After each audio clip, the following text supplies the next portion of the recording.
আশ্চর্য বাগান। অনেক অনেক দিন আগে এক দূর দেশের রাজ্যে ছিল এক রাজকুমার, নাম তার অরিন্দম।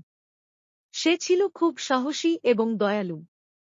একদিন রাজপ্রাসাদের এক পুরনো কক্ষে সে খুঁজে পায় একটি প্রাচীন মানচিত্র, যেখানে লেখা ছিল এক আশ্চর্য বাগান এর কথা, যা মরুভূমির মাঝখানে অবস্থিত। এই বাগানে নাকি এমন এক ফুল ফোটে, যা যে কাউকে অসীম শক্তি দিতে পারে এবং সকল দুঃখ দূর করে। তবে সে বাগানে পৌঁছানো খুবই কঠিন ছিল, কারণ সেটিকে পাহারা দিত এক অদৃশ্য জাদুকরী শক্তি। অরিন্দম সেই বাগানের উদ্দেশ্যে রওনা দেয়। অনেক দিন ধরে মরুভূমি পাড়ি দিয়ে একসময় সে পৌঁছে যায় বাগানের কাছাকাছি।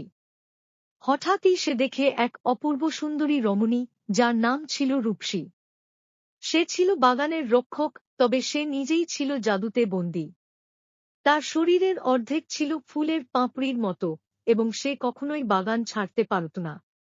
রূপসী জানায়, তাকে মুক্ত করতে হলে অরিন্দমকে সত্যিকারের সাহস ও ভালোবাসার প্রমাণ দিতে হবে।